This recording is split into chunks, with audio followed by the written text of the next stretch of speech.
A very warm welcome to all of you for this momentous occasion. On behalf of Army Institute of Management, Kolkata, we would like to present a bouquet to Maharaja Swami Mahaprajnananda as a token of our appreciation.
Let us begin this occasion with a traditional ceremony. I cordially invite respected Director Sir and Maharaja Swami Mahaprajnananda to grace the occasion by lighting the lamp and inaugurating this event.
Can you hear me? Revered Swami Mahaprajnananda Maharaj, ladies and gentlemen, and my dear students, today we are extremely privileged and honored that we have Maharaj among us to share his wisdom. Maharaj is the principal of Ramakrishna Mission Vidya Mandir, Velur. He did his masters in zoology and B.Ed from Calcutta University, and thereafter he was given the doctorate for his work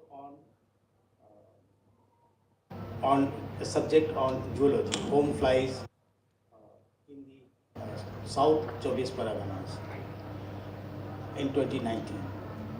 Now coming to the Ramakrishna Mission Mahavidya Mandir, it was established on 4th of July 1941 based on the vision of Swami Vivekananda ji, and it all started as a 3 years arts degree course, and subsequently in 2013 when we were celebrating the 150th anniversary, birth anniversary of Swami Vivekananda ji,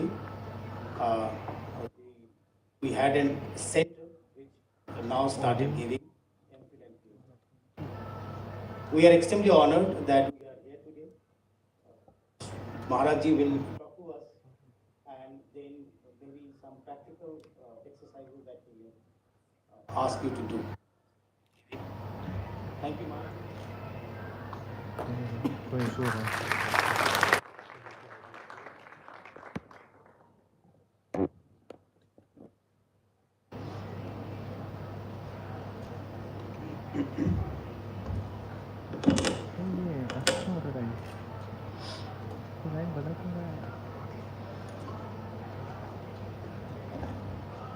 respected Director Sir, most respected faculty members and non-teaching staff members, and my dear students. Before me, today I see a gathering. I am very much used to see boys and girls in different places of this state and this country, students, master's students, postgraduate students, undergrad students, sometimes school students also. But I'm sure you are not much familiar. Some of you may be, but not all, definitely, to see a faculty member or teacher like us. So it's a tradition, customary to begin any session with a very short Vedic hymn. I'll do that, and afterwards I'll begin the session. Om Yo Brahmanam Vedadhati Purvam Yo Vai Vedansha Prahinoti Tasmai Tam Hadeva Matma Buddhi Prakasham Mumukshurvai Sharanamaham Prapadye Om Asatoma Sadgamaya Tamasoma Jyotirgamaya Mrityorma Amritam Gamaya Aviravirmayedhi Om Shanti Shanti Shanti Hari Om. The respected faculty members, Director Sir, before just starting, I beg pardon from you that today my target audience are my students. So my entire talk, my discussion, especially addressing to them actually. And I'll be very happy to, if after I complete, I like to welcome questions. So if some of you, if you have any doubt, if you ask some question, I'll be very happy, okay? And in the, at the outset, I'll tell you that I'll not take much more time. As already told, that you may not have seen very frequently, the teacher or faculty member like us. In my introduction, sir had already told that I am in one institution, in a college. It's a autonomous college under Government of West Bengal, and we have undergrad students, postgrad students, PhD students also there, and it is by nature one similarity is there with this institute, that is also a residential college. So just like you, our students, they stay with us, and I have my good fortune to stay with students for years together in this college and in Narendrapur, another campus is there. So I'll not bore you. I'll take just 45 minutes if you allow me. Will you? And I guarantee I'll tell you some very interesting stories. Sometime many may come under impression that wearing this ochre cloth, shaped head, one monk of religious order, some spiritual order, he will come and go on delivering some very in-depth philosophical ideas or something like that, religious discourse. Actually not.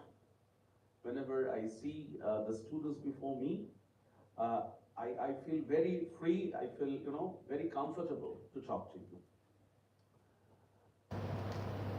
You have already come to know that basically before embracing my monastic life, I was, and today also, I teach biology. Basically, I studied in Calcutta University, and I'm a biological science student. Now, and you all are in a management, so there is one similarity, common chord that I'll let you know. Today, I was thinking while coming what to talk, what to discuss with you. Then I thought, you all have heard about Swamiji, right? Swami Vivekananda. Huh? So I will give one idea. One, Swami Vivekananda is a very epoch-making educationist actually. He left wonderful ideas for education, and in different universities across this world, wherever of course, almost all the places wherever Indology is being studied, this philosophy of Swami Vivekananda is one of the important segments. Well, the Swamiji, there is one very famous saying of Vivekananda that I will take some 40 minutes and I will share. Then afterwards, I will welcome question. Swamiji, especially for students, once wrote in a letter telling what we need now is Western science coupled with Vedanta. Please, I repeat, listen to me very carefully what Swamiji is telling. What we need now is Western science coupled with Vedanta, and the base will be Brahmacharya, Shraddha, and confidence on one's own self. I repeat, what we need now is Western science coupled with Vedanta, and the basis will be Brahmacharya, Shraddha, and confidence on one's own self. One statement. And next, I will talk on that. The same thing, very interestingly, a few years back, on the same topic, I spoke in one college in Calcutta. So as soon as I said in the question and answer session, the principal sir of that college, he raised. Then he raised a question. He said, Acha Swamiji, just you gave your introduction that you had been a student of science all throughout your life. Then science is always science. Then what did Swamiji mean by Western science? Science means always science. This cannot be Eastern, Western, Northern, Southern. No. Then I told, actually Western science means what? So many of you are from, I'm sure, many are from science background, right? Engineering background, right? So MBA students. So definitely many of you are from science, engineering, and other backgrounds. So what is, in that case, Western science? Means, you see, when we are in our class 2 level and we did our undergrad studies, while performing any kind of experiment, we used to have our notebook. We used to write experiment, then what? Observation, inference. It means the study of science makes us very rational. Practice of science makes us, logical. It provokes a student to ask questions. Without proof, we should not accept. So we need to develop a or rather, we developed a wonderful logical faculty within us by the study of this kind of science. So that's Swamiji exactly meant. Then Vivekananda said Vedanta. So Vedanta here is what Swamiji indicated is, you see, the perennial knowledge system. What is knowledge system? Once in one of my classes in our college, it was a undergrad second year industrial chemistry student class. So they have one earlier syllabus. They had one course, industry and environment interface. So I used to conduct that course. Now in the class, very interesting conversation came. Then while discussing, I said, what is your idea, boys? What is your idea about our Indian knowledge system, ancient Indian knowledge system? Then one boy stood up and he said, Swamiji, in ancient India people are very superstitious and nothing else. Then I asked him, well, you are a student of science. Many times scientists also become very much superstitious. How can you say like that? Have you heard the name of Susruta Charaka? He said, yes, we heard. Susruta Samhita is there. Do you know that even more than 2000 years ago, there was a system, what we call in today's word, anesthesia? Prosthesis, everything was conducted. If you read the books, texts are even today available. How can you say like that? In 3rd century, it was Gupta period, there were universities in India. Dear friends, take it from me, it's a fact. The students from Europe, different parts of Europe, students from different parts of China, they were so eager to get admission to this university to study not only Buddhist scriptures, but to study Indian science, Indian philosophy. Thousands of students, days to come. So, these two examples will be more than sufficient to tell that one country, our heritage, this knowledge system, not only in philosophy, literature, art, apart from that, science and technology, there was wonderful progress in those. How can you say like that? So, if you know what this country had with this conviction, so we are actually having a wonderful lineage. So that's Swamiji meant. So that is that knowledge, that understanding. Any one of you have visited Bhopal? Please raise your hand. That Kailash temple, have you seen? Kailash temple. Any one of you? आपमें से कोई देखा है? Kailash temple? Yes. Have you seen? So when for the first time when I visited Kailash temple, it is few kilometers from the Bhopal city. You believe me, I was wonderstruck. Actually, he can recall, since he has visited the place, if you go there, you will find there are actually 4 pillars. On that 4 pillars, this entire huge structures, more than 1700 years. If you go to Ajanta, cave painting, any one of you have seen? Madam, they have seen. Most uncared, unprotected, a cave painting more than nearly 1800 years. Even today, paintings are there. I was thinking when for the first time I saw the painting, the picture of Mahapadma and all, I was thinking, what phytochemicals they have used? Since my training initially in biology, so I was thinking they must have some wonderful phytochemicals they would have used. 1800 years, even it is there. Amazing. And believe me, absolutely uncared. People are going simple, making some scratch below. Thank God those paintings are almost at a height, little bit height from the common man, from the grip of the man. So interesting. So this too will be sufficient. My time is limited. So you see, we have a wonderful heritage, knowledge system. Even today we have. And there is our Indian tradition has another very interesting aspect also.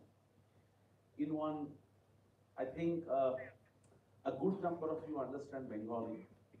There's a beautiful poem composed by Rabindranath Tagore. The name of the poem is Bharat Tirtha. There, a few lines are there. There Tagore writes, wonderful writing. He writes, Hethaye Arjo, Hetha Onarjo, Hethaye Dravid Chin, শখ কোন দল পাঠান মোগল এক দেহে হলো লীন.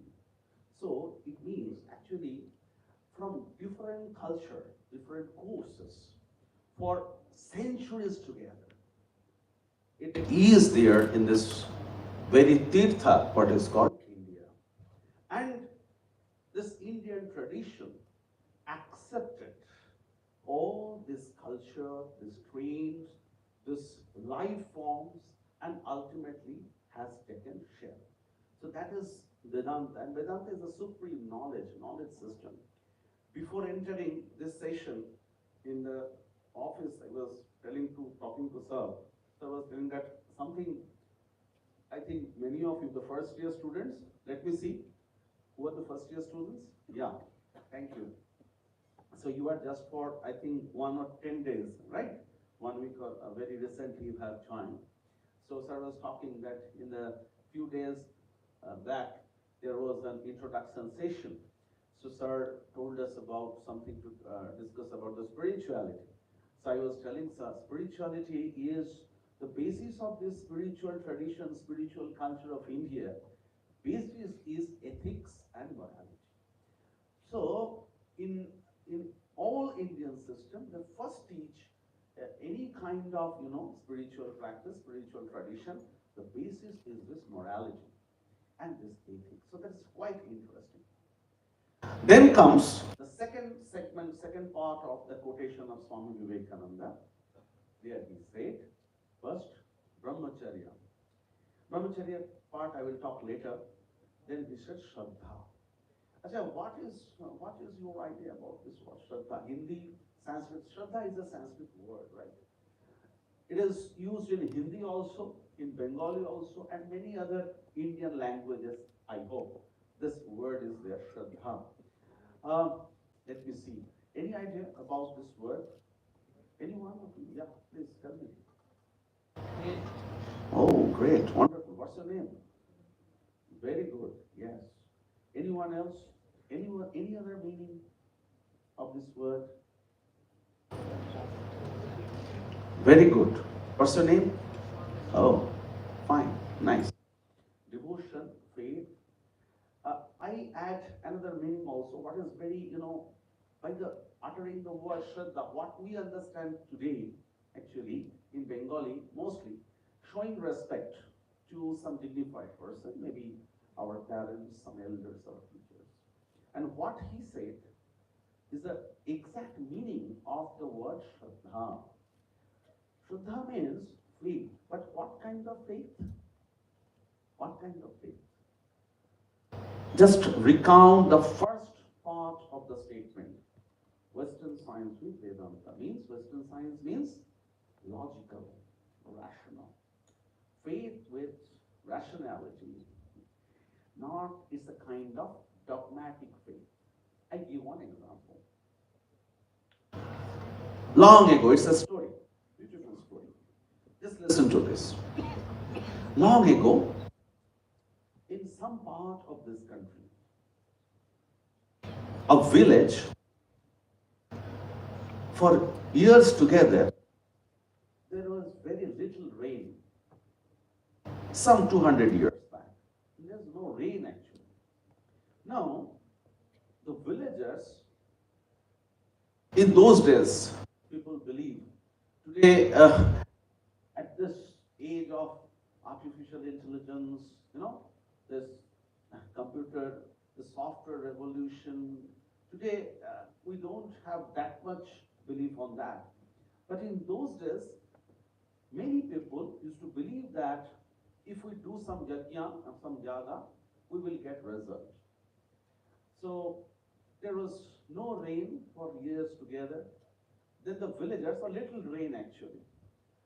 And rainwater absolutely is essential for cultivation and many other works. So villagers, they resolved to host a fire ritual. In Hindi, Sanskrit, it's called yajna. The name of this yajna is Vrishtikamo. Vrishtikamo means some ritual by which you can invite, you can welcome rain. They are doing One father, one villager, he had a small child, 4-year-old. He told a few days back his son, my dear, you know, we are not getting rain. It is terribly hot outside. We are not getting, we are not reaping very good this cultivation. We are not getting this hustle.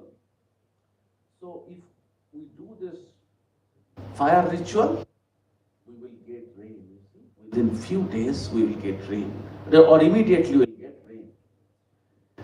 See, as the father said, immediately the child got the idea. Yes, rain will come. On the very day of Yajna, the father told his son, hey, Baba, chalo, we'll go and see how the Yajna is going on. The boy joyfully agreed, held the hand of father. Yes, Papa, let us go. Both father and son was coming out. All of a sudden, he pulled back his father. Father said, what happened? Papa, you are forgetting to take the umbrella.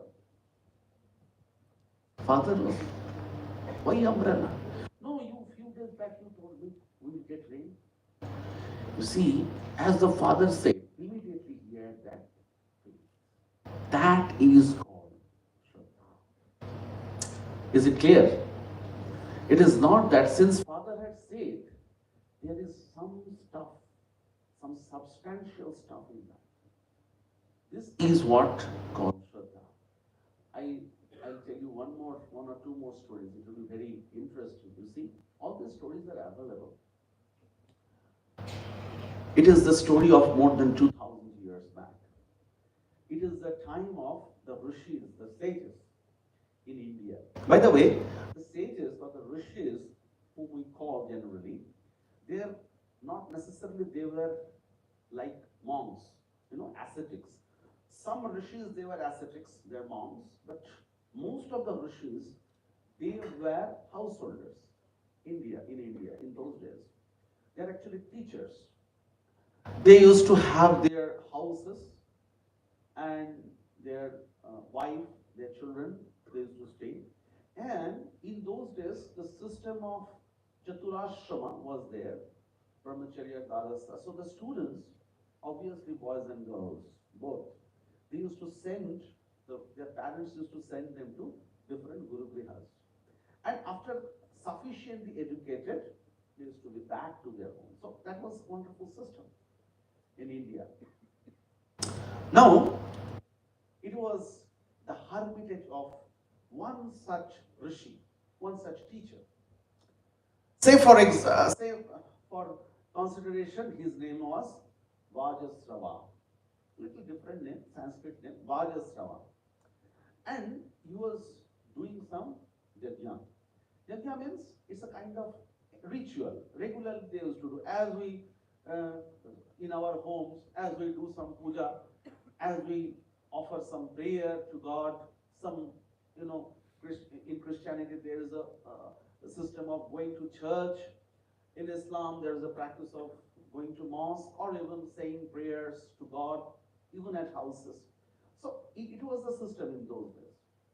So that Vajasrava, he was doing some yajna, and at the end of yajna, he invited some guest. Actually, this is some kind of social gathering also.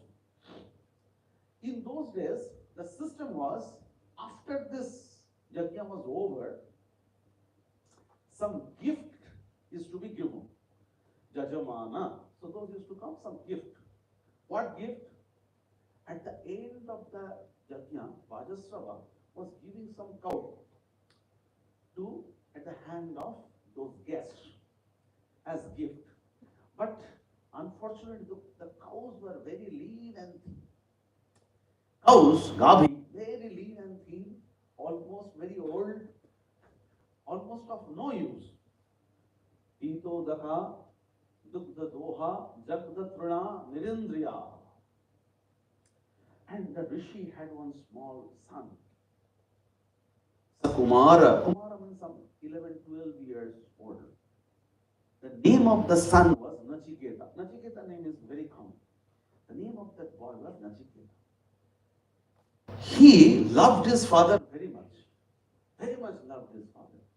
Then he saw that by giving such kind of bad gift, if you have to give some gift, give one healthy cow. Why such almost lean and thin, almost dying cattle you are giving? He loved his father very much. And he knew that by giving that, his father will incur sins.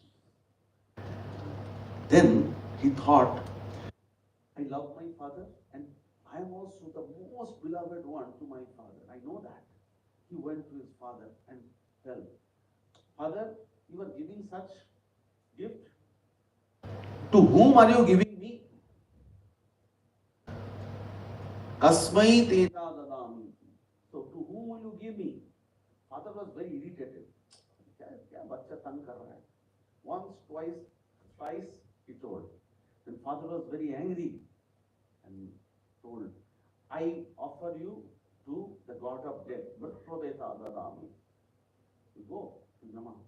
And you see, as father said, you go to Yama, see the fate of that boy. Father told me that then I must visit Yama.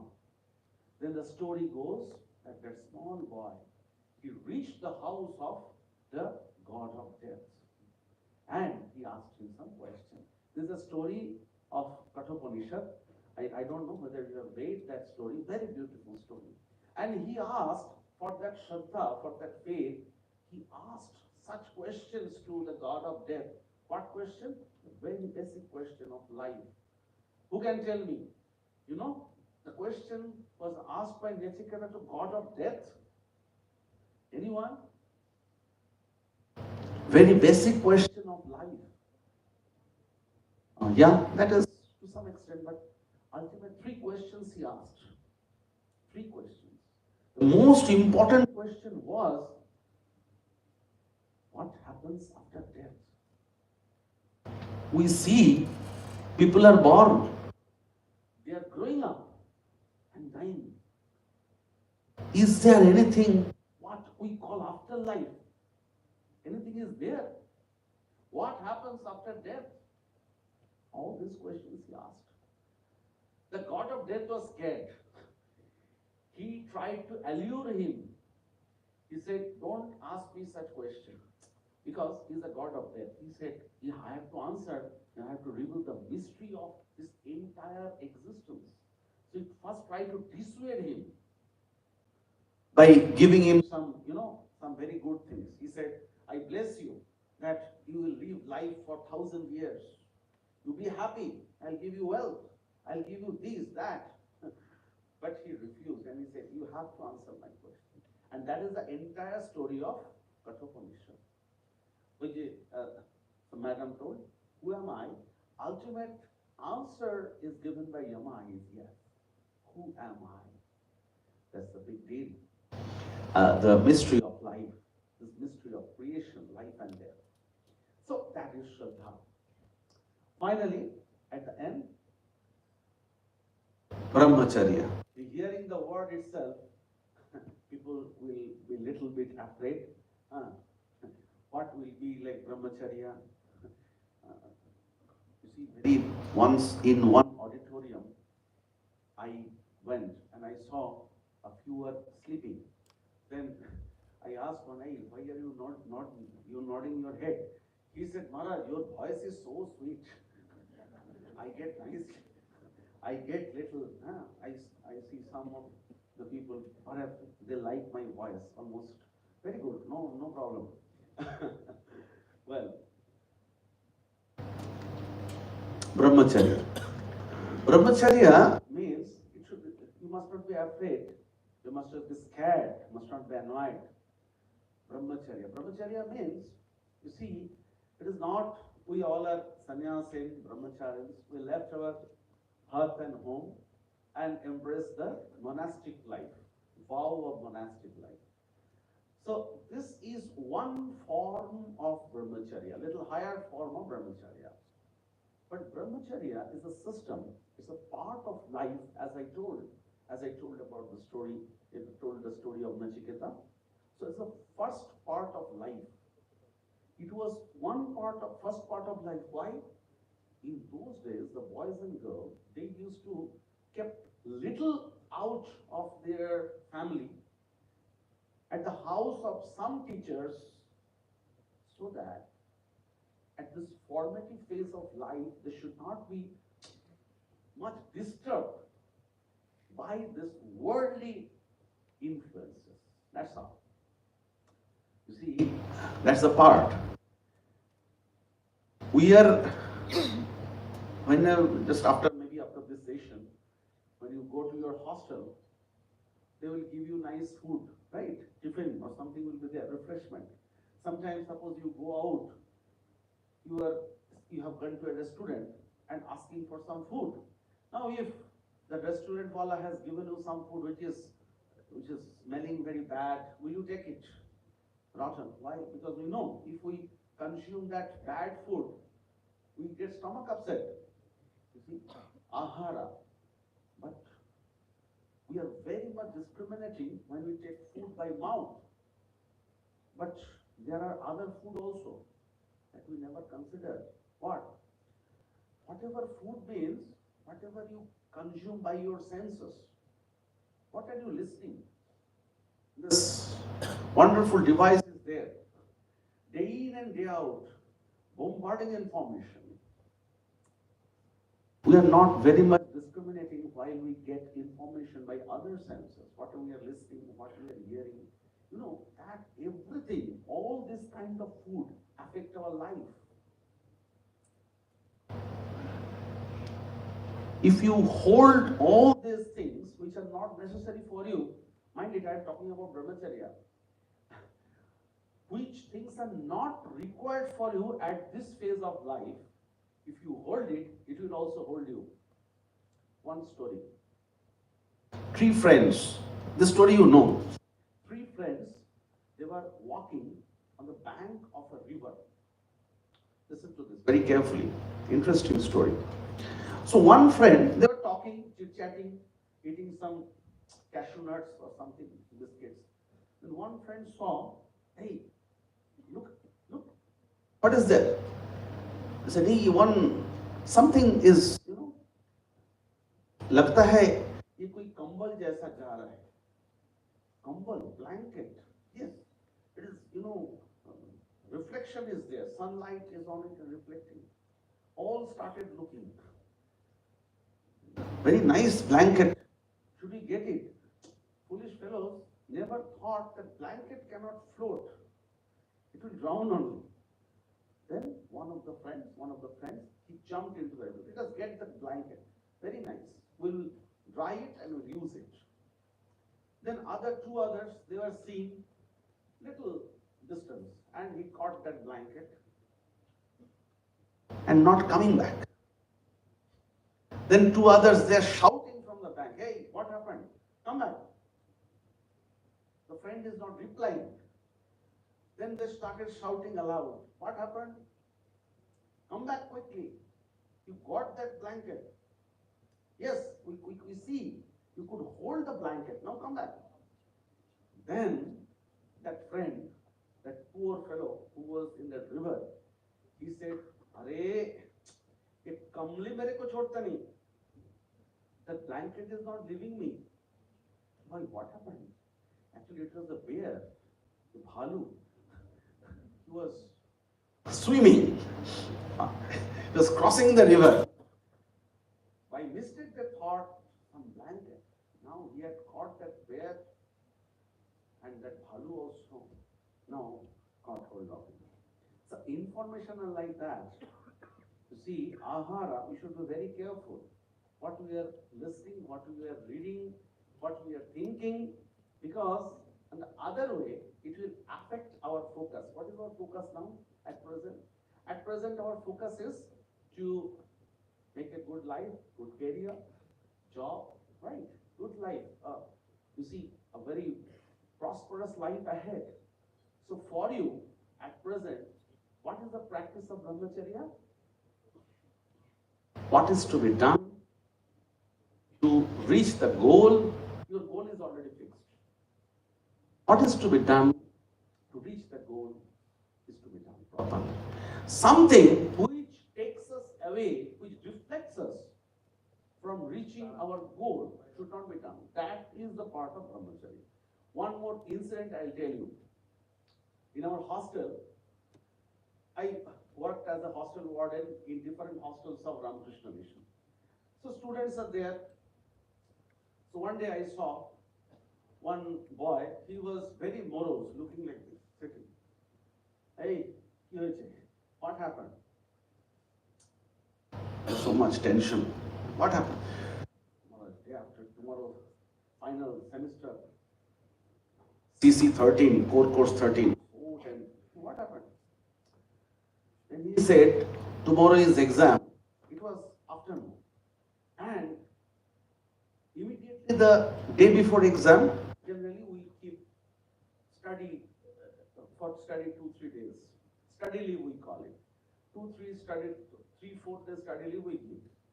So just the day before exam, study leave, then he revealed the mystery. He said, today after 12 o'clock, I thought, so much pressure, tomorrow is exam. So let me have some refresh, something, let me do something refreshing. Then he said, Maharaj, I opened my Facebook, started chatting. Then all of a sudden I found 1.5 hours over. Chatting, discussing. Then he said, okay, 1.5 hours, nothing, let me. Then he started seeing one movie. 2.5 hours more, he could not stop in between. Then 5 hours gone. Now 12 to 5:30. Now, ये क्या हो गया? Now the time is gone. Tomorrow is exam. Then I told him, you see, the 5.5 hours is gone. Yes. How many hours left? He calculated. He said, something, some 15, 16 hours, some 20 hours is left. Utilize this properly. Don't break your head thinking that 6 hours gone, because that you will not get back. Some 20 hours ahead. Think of that. You focus on it, because if you go on breaking your head, what will be for 6 hours? It will not be back.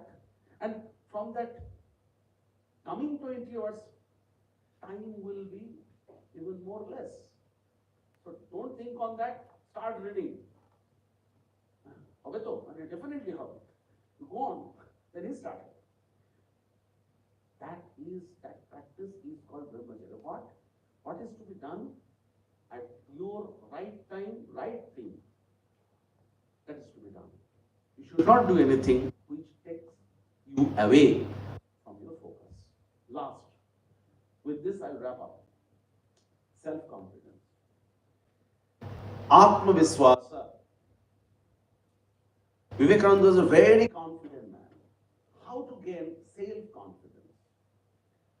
Atma-viswasa. How to get it? I give sometimes some exercise. I ask my students, can you, now many first years are here, first year students. Now I give this task, sometimes I ask my students, just to think, when you came to this institute, first day on the first year, after one semester, you will find that you are more learned. Definitely, you have learned many things. On the very first week, think of it, common experience for all of us. From there will come self-confidence. I'm not telling something of my own, friends. All what I am telling from different, different texts, different scriptures or Swamiji. Just this is a practice. Think of it. After 6 months, when you see you are a very learned man, the very first day when you started your degree course or any course, you thought it was very difficult for me. When you first time started reading some paper for preparing for exam, Initially it was difficult. But you studied well, did well, and came out with colors.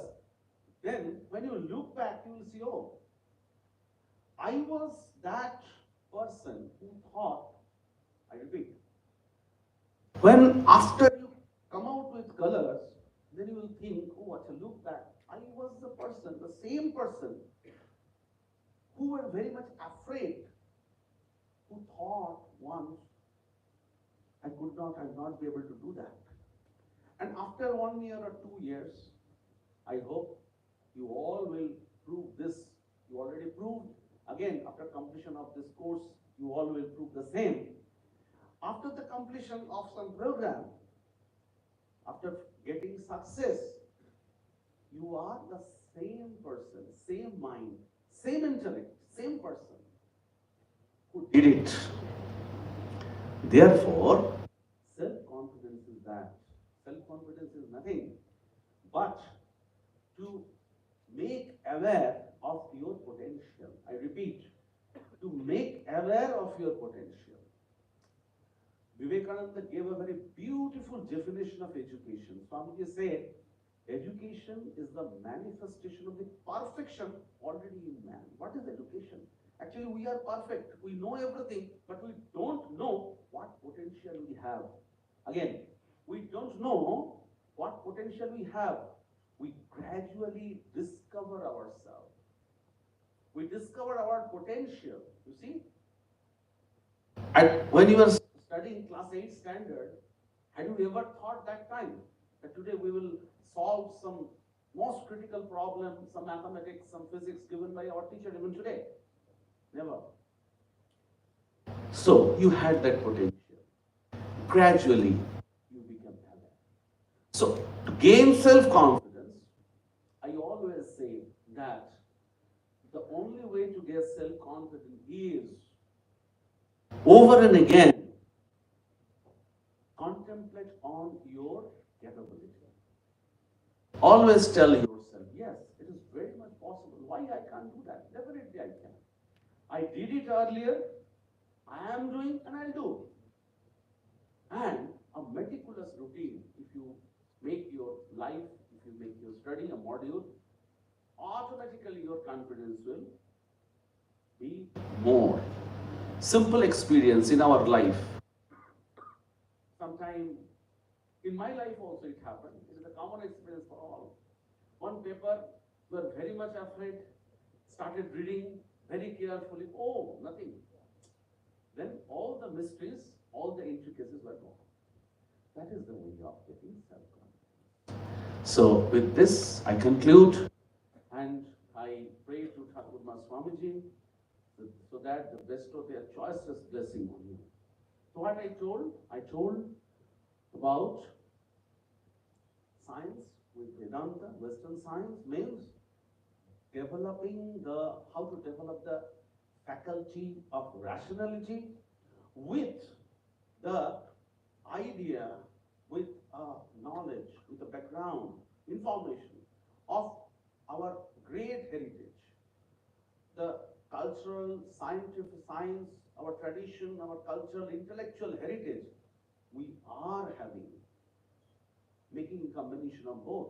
Then, Shraddha, Brahmacharya, and self-confidence. Thank you very much. As I told you, I started 3:15, now it is 3:20, I think, and 3:54.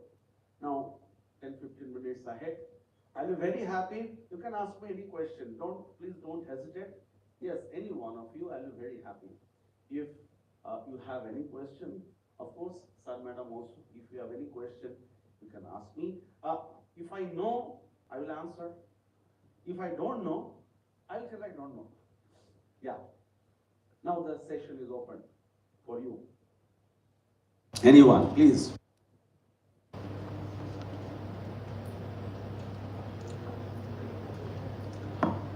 Good evening, sir. Good evening. My question to you is, what is your vision for the future of spiritual leadership in context with global challenge? Can you repeat the question once? What is your vision for the future of spiritual leadership in context with global challenges? Okay. Very deep question. Let me answer. What's your name? Sir, Rashmi. Very good. Spiritual leadership. Please sit down. Spiritual leadership. It's a very deep question. What is spiritual leadership? Let me tell you then very briefly what is leadership. The leadership, the idea of leadership as defined by great leaders, many times not in the same language, the same words, but in practice, what exactly the leaders showed in their life. If we want to get it in one sentence or one word, that is servant leadership. If you look at the leaders, great leaders, not spiritual leaders. First, I am talking about leaders. Netaji Subhash Chandra Bose. Beautiful books are there. If you see his life, Napoleon Bonaparte, if you read the Subhash Chandra's life, you will find almost all his fellow fighters, they were impressed of one fact. Netaji was so much dedicated. What he used to tell his fellow fighters to follow, first he did it in his own life. And taking care, he was the first person to do. Vivekananda nicely told it, Sardar to Sirdar. In the Sikhism, it is there. Guru Gobind Singh Ji, Guru Tegh Bahadur. So, Sardar to Sirdar. So, first condition of leadership is self-sacrifice. I go on telling something, but I don't follow in my own life. No one else will follow me, number one. If I want to be a leader, I must be ready to sacrifice maximum sacrifice in my life. Then I will get the strength to tell my fellow mates, my colleagues, maybe you are doing the job in the company, you are a team leader, now you have other fellow workers with you, colleagues, to sacrifice something. That is the essence of leadership. Now you asked me about spiritual leadership. Spiritual leadership is spirituality. Spirituality, dear friend, is a far cry. What is spirituality? Spirituality means it's a practice, it's a science. With conviction, I am telling you, it's a science that takes you toward God, or the name, whichever name you like, you can give the Almighty, God, whatever. Brahman, Atman, Ekameva Dvayam Brahma, Nehar Nanasti Kinchana. Let us have our faith on that very ancient and very well accepted word, God. Towards God, the science, the practice, which makes our life God-oriented. So, for a spiritual leader, this quality of a seeker is all others. Please pardon me because she asked such a deep question. Actually, I did not expect such deep question from you. Anyway, since you asked such deep question, I have to answer. So, spirituality, a spiritual leader must have that kind of attitude of seeker at heart. Seeker means seeker as a God, in search of God. That's seeking. Only then he can develop the qualities of a seeker, a spiritual aspirant. Then he can lead the world. You can take the examples of many. We can take the best example, as in my life I saw. You can take the example of Shankaracharya, Swami Vivekananda, Sri Chaitanya Deva.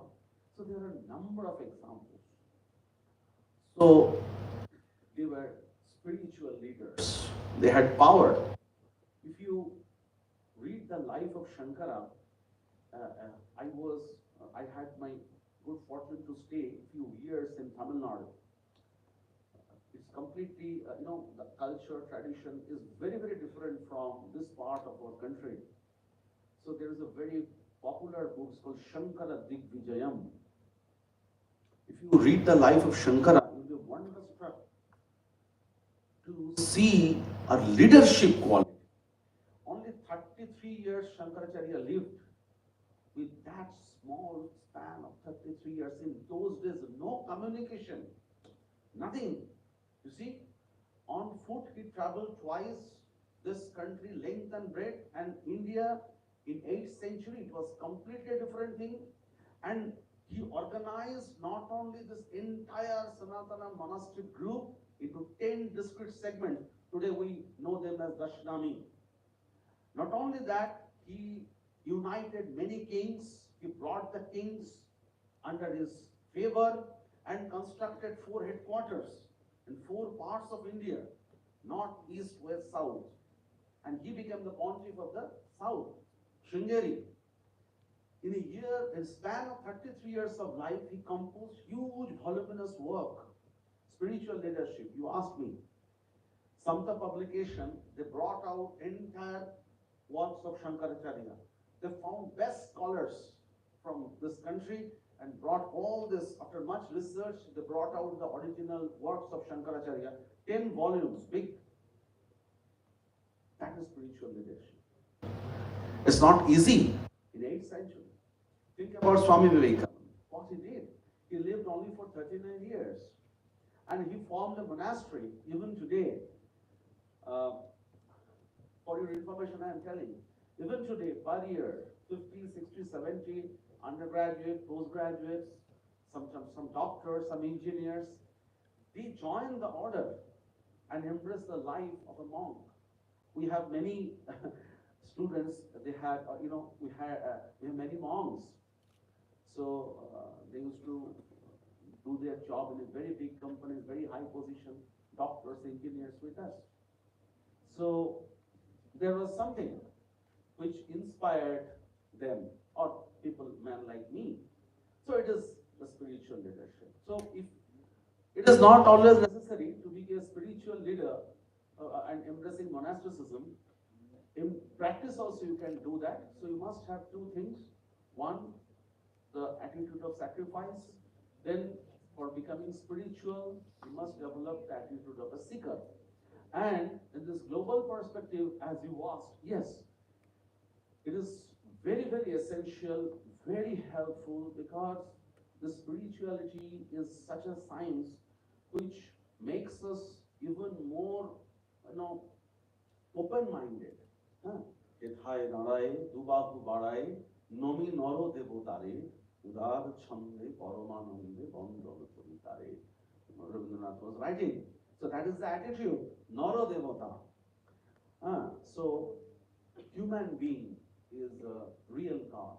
So the spiritual seeker will see the service to man is service to God, seeing the existence of God in human being and serving them as their upasana.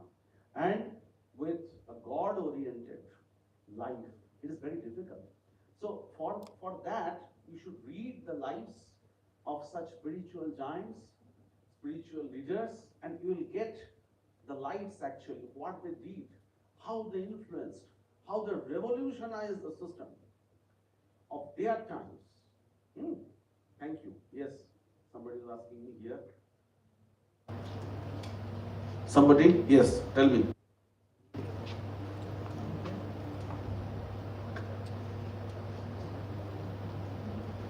ठीक है, तुम ऐसे बोलो. Yeah. Yeah.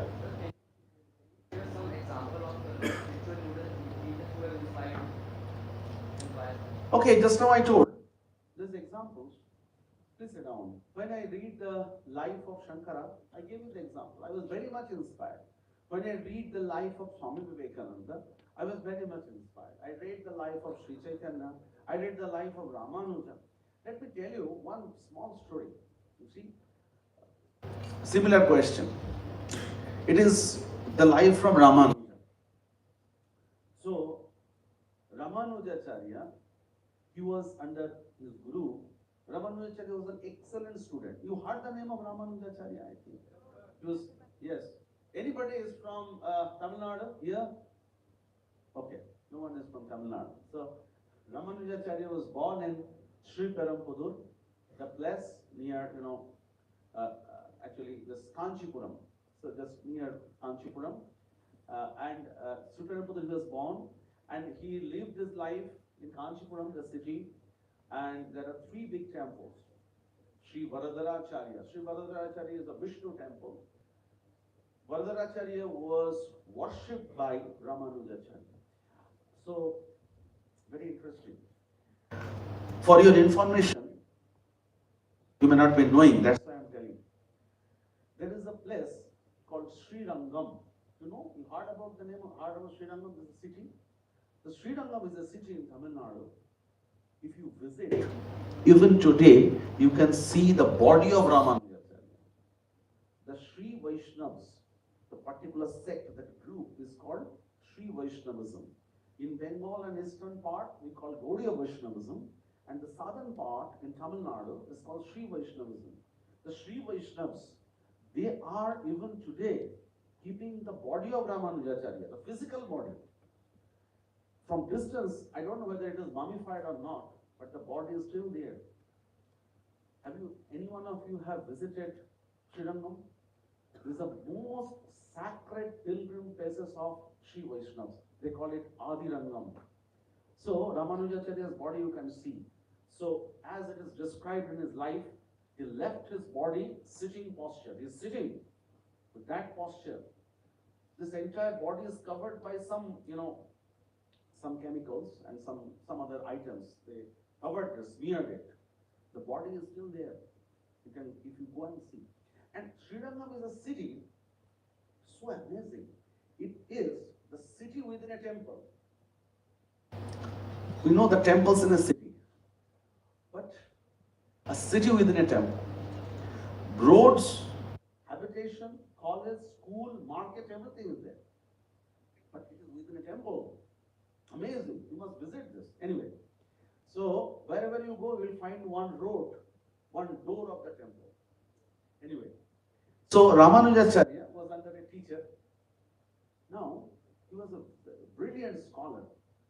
Now, after few years, the teacher told, now I give you one mantra. Listen to me very carefully. The teacher said, I give you one mantra. It's a Siddha mantra. If you repeat this, if you meditate upon this mantra, you will be liberated.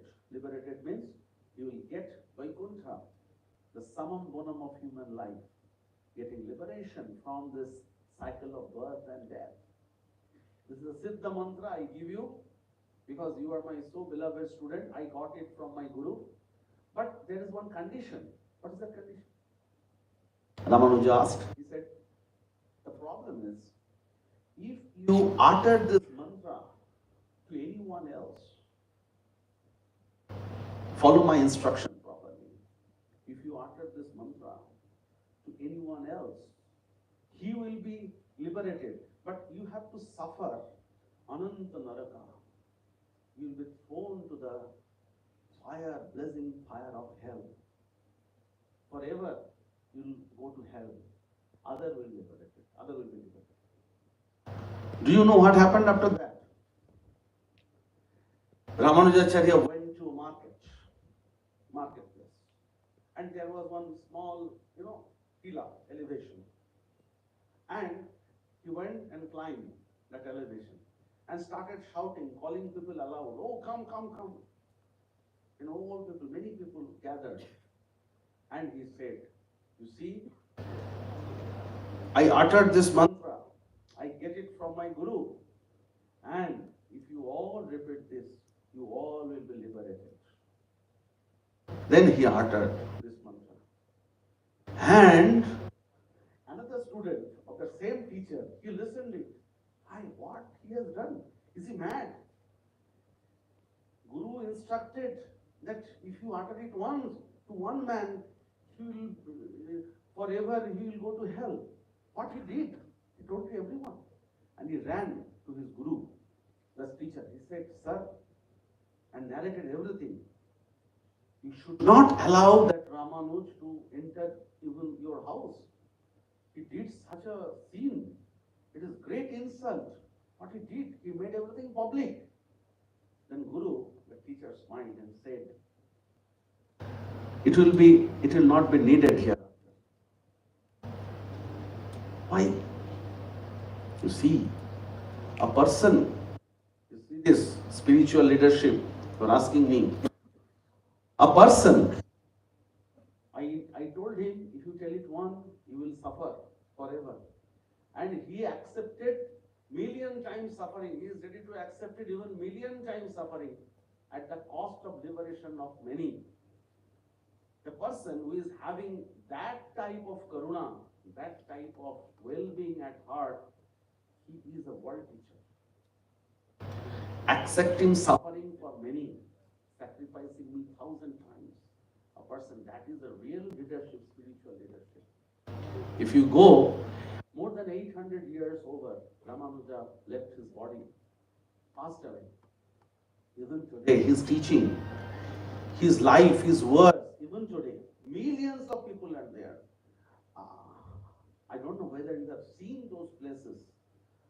I was fortunate to come across many such people, many traditions, religious traditions. So, even today, people are following the life of Sri Chaitanya Deva. You read it. The words of Swami Vivekananda. Why we are here? Swamiji said, "Bahujana hitaya, bahujana sukhaya, atmano mokshartham jagat hitaya cha."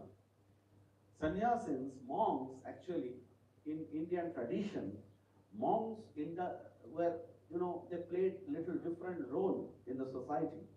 But Vivekananda made it mandatory. He said it's a new way of worship. What is that? Service to man is service to God. Mad bhakta yatra gayanti tatra stisthami narada. So serving man is service to man, is service to God. Atmana moksha. And that is the ideal of Ramakrishna mission. You asked me that how you got inspired. I become inspired in this way. One last question and I'll end the session. Yeah, please.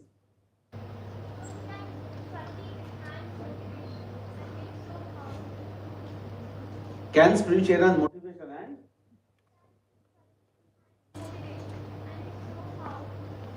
Okay, please.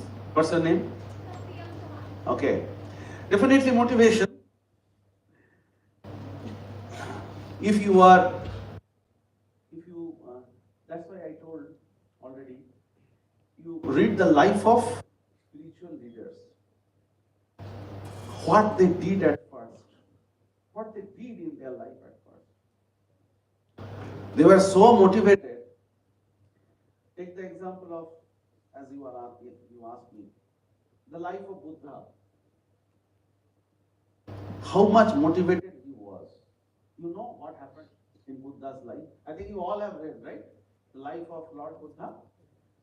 Seeing the misery, death, ailments, old age ailments, and being moved by the problems of human life, the prince Siddhartha, he left his palace, his young wife, his child, he left everything. So much motivated. Why? He wanted to eradicate this sorrow, this misery, this suffering, this separation, all these problems. He was in search of that. And what happened? After he went to many teachers, Ruddha Puttaral Kalam, from so many. And finally, at that Bodhi, if you go to Bodha Gaya, any one of you from that part here, Bodha Gaya, if you go and see the Bodhi Vriksha, where he sat and resolved what? Yahashaneshwashatu me shariram tvagasthi mamsam pralayan chayatu aprappa bodhim bahu kalpa durlabham naivasana kayamadashya vishyate. See the motivation. Ihasane Shushvatu me shariram. I am sitting with great resolution on this very asana. Let my body get dried up. Pagastimam sampralayanja jatu. Let my skin, my flesh, my bone be perished. I will not leave the seat until I get apratpa bodhim bahukalpa durlabham. That for what I left my home, earth, my everything, to reach that bodhi. Naivasana kayamatashali. So much motivation. And he realized and ultimately uttered the word Atmadipo Bhava. Be enlightened. From Siddhartha to Buddha. Buddha means enlightened one, illumined one. Be enlightened. Atmadipo Bhava. You should visit those places. Have you visited Sarnath? Yes. So you see, there is a place where Lord Buddha started the Dharma Chakra Pravartana. His disciples, he gave the first sermon. In the life of Jesus Christ, it is there. Sermon on the Mount of Sinai. And Buddha started his sermon there on his 5 disciples.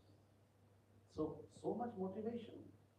And seeing the life, Chaitanya Charitamrita, I don't know how many of you have access to that Bengali language, very old Bengali, archaic Bengali.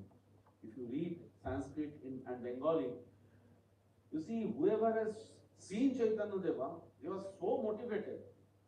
Whoever has seen him, that illumined life, they were so motivated. Shat Goswami, Rup Goswami, Sanatan Goswami, Jiva Goswami, they were so illumined, so motivated. Seeing Chaitanya, their entire life had been changed.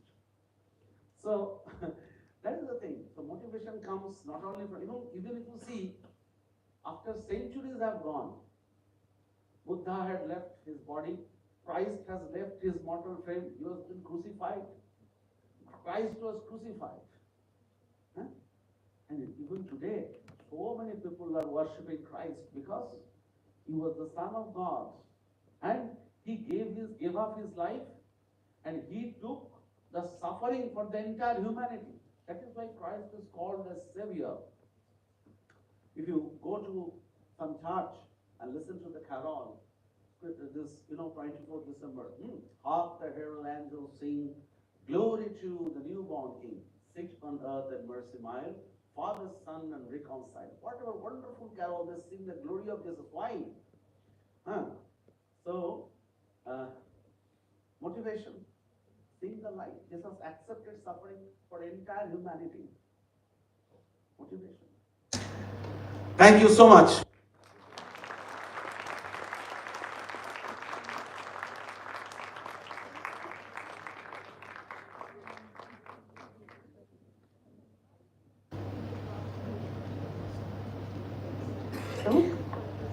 On behalf of the Army Institute of Management, Kolkata, I would like to extend a heartfelt gratitude to Maharaja Swami Mahaprajnananda for honoring us with his presence today.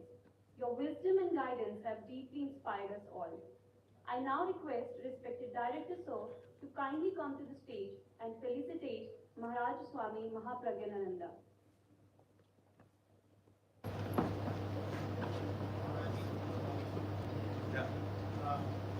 He wants to ask a question. Yeah, sure.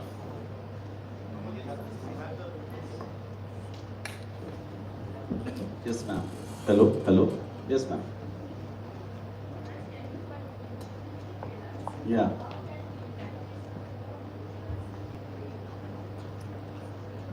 Thank you, ma'am. Beautiful question. So, madam asked, how can we practice 4 yogas in life? Again, very deep question. I have to answer as briefly as possible. Okay, it's very good to know this. What is yoga? Let me check my students. What is your idea about yoga? It's physical exercise. Apart from physical exercise, what is yoga? Yes, please raise your hand. Now, I'm student education. I'm asking students. Let me see. Yes. Apart from exercise, what is yoga? Yogasana. Is there any meaning of yoga? Okay. Yes. Somebody raised hand from that side. Great. Union of what?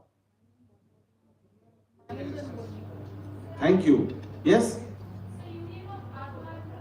Thank you. Yes. So both the answers. This is the real right answer. Union of Atma and Paramatma. Better to say Jivatma to Paramatma. What is Jivatma, Paramatma? Very simple. You see, our problem is, since our very interesting, informative books are written so wonderfully, composed in such a unique ways, but our problem is 2,000, 3,000, 5,000 years old tradition. In those days, the people, they do not know English. Language was Sanskrit. Translations are available today in English, Bengali, Hindi, all languages, French, German, books are available. Nowadays, online bookstores are also there. But our problem is we don't read. That's the thing, because we don't have any interest. If you go to England, you see how the memories of Shakespeare, the Englishmen, they are keeping. 1,000 years, 800 years, 1,000 years old tradition in different parts of Europe. How carefully they preserve culture, tradition. But we have the legacy of 8,000 years. If you go to Mehergarh civilization, it is from today 8,000 years old. If you go to Indus Valley civilization, you know that, and very well structured. You see, Indus Valley civilization was an urban civilization, full city. Well, so yoga, this word comes from Yujir Yogi, Atma and Parma. What is Jivatma? Jivatma means our finite body. If I ask you, who are you? Then all of us will answer initially, I am so and so with my name. Man or woman, this is a basic experience. Immediately if I ask you, who are you? Then the question comes, yes, I am so and so. My father, mother, that is called Jivatma. Our body existence, we as, listen to me carefully, we as embodied beings is Jivatma. We consider ourselves as a body-mind complex. Body is a complex of body and mind. That's all, nothing else. This is Jivatma. And what is Paramatma? Paramatma is that Aham Brahmasmi Tattvamasi. What I told, that one existence, Almighty, the ultimate, the aim of spiritual life, to become one with that Paramatma, God. He can be with form, without form also. Some religious, some spiritual disciplines, they say that Almighty has no form, same as Vedanta. Other Semitic religion traditions say that existence has no form. Other, this dualistic school, Bhakti schools, they say yes, that Almighty is with forms. He is in form of Krishna, he is in form of Kali, he is in form of Rama. Even Buddhism, much later, they started worshipping Buddha, the deity of Buddha. Initially it was not there. Buddha himself never told that you worship me. Later it came. Anyway, I'm going somewhere else. Anyway, so to unite our embodied self, some type of connection, that is the ultimate aim of yoga. To connect our bodily existence with one supreme existence. That existence, maybe with form, without form. To a devotee, he or she can come as Rama, Krishna, Sita. To a Vichara, Vedanti, any Semitic religion, he can come at any form, without form. Yoga is that union. Now, Madam asked, there are 4 types of yogas in 4 ways we can do. How? Number one, for you, it is wonderful. Swami Vivekananda wanted that our students should do this initially. Karma Yoga. Karma Yoga means, you may ask, what is this? We will do work and we will not expect, we will prepare for exam, we will appear for exam, and we will not expect that we will have a good result. Definitely we will expect. Okay. The supreme ideal is Karma Yoga. Do work for work's sake. Do not get much disturbed by your result, by your fruit of action. Do whatever is to be done. You prepare best, you give best exam, you try to get best campusing, best company, maybe 20 lakhs package, you try. But if you get 13 lakhs, don't get that number. Okay, this time I am get 13 lakhs. Okay, I get more afterwards. I did my best performance in campus interview. That's it. That's the idea of Karma Yoga. Now, another yoga is there called Dhyana Yoga or Raja Yoga. Raja Yoga means practicing little bit, japa meditation. Little bit. What is meditation? Meditation is very simple. I'll tell you. Every day, for example, 7 to 7:50 evening or 7 to 7:10 morning. Just close your eyes and sit. Some place at your room. Just 10-15 minutes. Just simply sit. And try to think something good in your mind, at your heart. Suppose you like Bhagavan Krishna, you just try to have his face at heart. 10 minutes. Just simple. Or if you don't, you try to sit quietly. Try to keep your mind from getting swayed away by many thoughts. Just try to sit. Simple technique. Gradually, but morning 7 to 7:10, evening 7 to 7:10. 10 minutes. You have to be very meticulous. Today morning I did 7 to 7:10, tomorrow 9 to 9:10. No, it won't work. It's a kind of training your mind. That's all. This is called Raja Yoga, Dhyana Yoga. Madam asked me how we can practice. We all together can practice here. Then another is Jnana Yoga. Jnana Yoga is what you are doing actually. Jnana Yoga is study. Your life should be right now study oriented, getting knowledge. Ultimate Jnana definition is different. I am not going to that. For the time being, voracious study, studying good books, which are essential. Last, Bhakti Yoga. Bhakti, devotion, component of devotion. This devotion we all have in our mind, you see. With this devotion component we all have in our mind. When this devotion we are overpowered by devotion, should I tell you? Please don't get angry.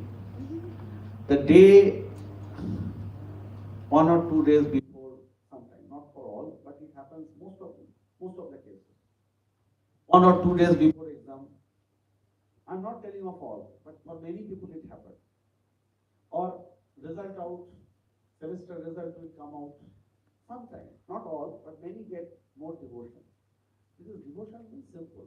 Our likings to God. If you don't faith in God, don't believe in God, don't believe in Almighty, okay? You have faith on yourself. Try to get power, get strength from your own self. Because your own self is nothing but Aham Brahmasmi Tattvamasi. Our Upanishad says that we don't know that we ourselves, our bodies, minds are just like mere reflectors. With the help of our body and mind, that Almighty is shining. সৃষ্টি রয়েছে তোমার পানে চেয়ে তুমি আছো চোখ বুজে স্রষ্টারে খোঁজো আপনারে তুমি আপনি বলিছ। It's a beautiful book written by Kazi Nazrul Islam. The name of the book is Sammobad, in Bengali poem, collection of poems. It is telling You are searching God everywhere, but you don't know. হাসিছেন তিনি নিভৃত অমৃত হিয়া নিভৃত অন্তরালে. You are searching that Almighty everywhere, but you don't know.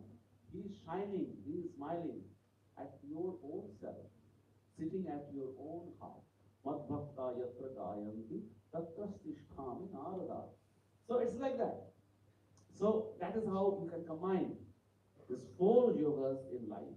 What I told, number 1, bhakti, so this inculcating devotion, then jnana, this is study, then karma, means for the time being, as much as possible, trying to do best performance, and jnana, that you are doing, acquiring knowledge.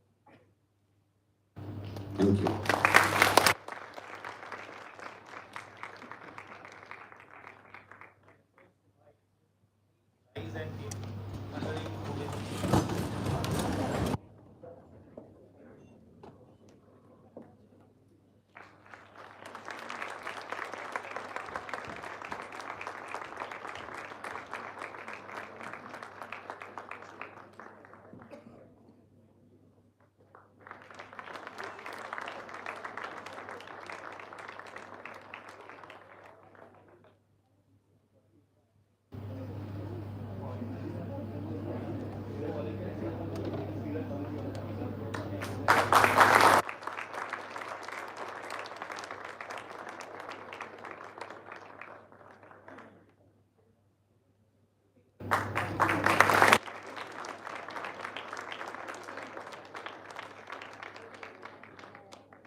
I request everyone to please be seated.